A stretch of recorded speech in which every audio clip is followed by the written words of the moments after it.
Selamu alaikum. Pas përfundimit të historisë së Jusufit a.s., ku pamë se si sprova të mëdha çuna triumf dhe mëshirë. Tani, do të vazhdojmë me një tjetër histori të jashtëzakonshme, atë të Ejubit a.s. Kjo është një histori e cila nuk flet për pushtet apo sundim, por përdorimin e pashoq dhe besimin e palëkundur ndaj Zotit. Tani, le të fillojmë historinë. Në një tokë të bekat të Shamit, jetonte një njeri me një zemër të artë, i njohur për drejtësinë dhe mëshirën e tij, Ejubi a.s. Ai ishte një burr me pasuri të madhe, kishte toka të shumta, kopshte të mbushura me fruta, bagëti të pafundshme dhe shumë shërbëtor. Por pasuria më e madhe e tij nuk ishin arët dhe kafshët, por zemra e tij e pasur dhe besimi i tij pa lëkundur. Ai adhuronte Zotin pa asnjë dëshim dhe ndihmonte të varfrit, jetimët dhe të sëmurët. Ai kishte një grua të devotshme, e cila e donte dhe e mbështeste në çdo moment. Zoti e kishte bekuar edhe me fëmijë të mirë dhe të shëndetshëm. Ejubi ishte një njeri i dashur dhe i respektuar nga të gjithë, por shpejt, sprovat e mëdha do të vinin për ta testuar besimin e tij. Djalli, i mbushur me smir, nuk mund të aduronte devotshmërinë e Ejubit dhe tha: "O Zot, Ejubi është falendërues vetëm sepse ti i aki dhënë gjithë këtë pasuri. Nëse ai do të humbiste, ai nuk do të ishte më kaq besimtar." Zoti të voste për të sprovonte Ejubin, për të treguar se besimi i tij nuk ishte i lidhur me pasurinë. Një ditë, një fatkeqësi e madhe goditi tokat e Ejubit. Stuhit dhe zjarret shkatërruan fushat e tij, pakëtit u zhduken dhe pasuria e tij u zhduk si pluhuri në erë. Por si reagoi Ejubi? A u ankua? A u humbi besimin?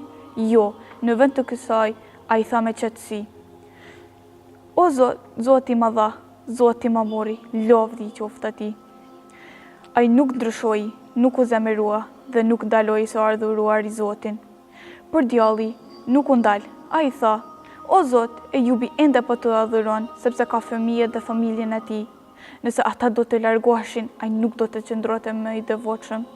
Dhe sprova e dytë erdhi, fëmijët e tij të dashur u sprovuan me vdekje, njëri pas tjetrit. Dhimbja ishte e madhe, por edhe me këtë tragjedi, Ejubi qëndroi i palëkundur dhe tha: "Ne i bërkasim Zotit dhe tek ai do të kthehemi." Ai vazhdoi të falej, të luste Zotin dhe të ishte falendërues edhe në dhimbje. Djalli u zemërua edhe më shumë dhe tha: "O Zot, Ejubi ende të adhuron, sepse ka trupin e tij të shëndetshëm. Nëse ai do të sëmurej, a do të thotë të dalonte së ardhuroja e tij ty?" Dhe kështu Ejubi u godit nga një sëmundje e rëndë e cila filloi të dobësonte trupin e tij. Ai nuk mund të ecte dhe as nuk të punonte, por zemra e tij ende ishte e fortë. Njerëzit që dikur e respektonin, tani filluan të shmangnin. Ata thoshin: "Ejubi duhet të jetë i mallkuar, përndryshe, se do t'i ndodhin të gjitha këto?" Të gjithë e braktisën, përveç gruas së tij besnike. Ajo e qëndroi pranë dhe kujdesi për të, pavarësisht varfërisë dhe vështirësive. Edhe pas shumë viteve sprova, Ejubi nuk tha asnjëherë një fjalë ankese.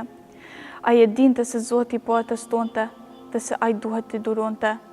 Por kur sëmundja e tij u rëndua dhe ai nuk donte të bëhej barë për gruan e tij, ai ngriti duar drejt qiellit dhe ulët: "O Zot, unë jam i sprovuar nga dhimbja, ti je më i mëshirshëm nga të gjithë."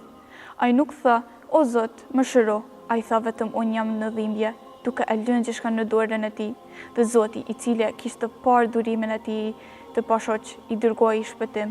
Një zë erdhi nga qielli dhe i tha: "O Ejub, godit tokën me këmbë tënde." Ejubi, edhe pse i dobët, goditi tokën, edhe një burim uji i pastër shpërtheu prej saj. "Pije këtë ujë dhe lahu me të, dhe do të shërohesh." Dhe ashtu ndodhi. Brenda pak çastesh, sëmundja e tij u zhduk, lëkura e tij u bë më e shëndetshme se më parë dhe ai u bë i ri dhe i fortë përsëri. Gruaja e tij, kur e pa, nuk mund ta besonte. Ajo qau nga gëzimi dhe falëndëruan të dy Zotin për mëshirën e tij. Por Zoti nuk u shpërbleu vetëm me shërim. Ai i dha pasurinë e tij përsëri, i fali toka edhe më të mëdha dhe bekëti më të shumta. Dhe më e rëndësishmja, Zoti I dha atij fëmijë të tjerë, duke I ambushur shtëpinë me gëzim dhe bekim. Mësimi nga historia e Ajubit, durimi I shqetësi I shpëtimit.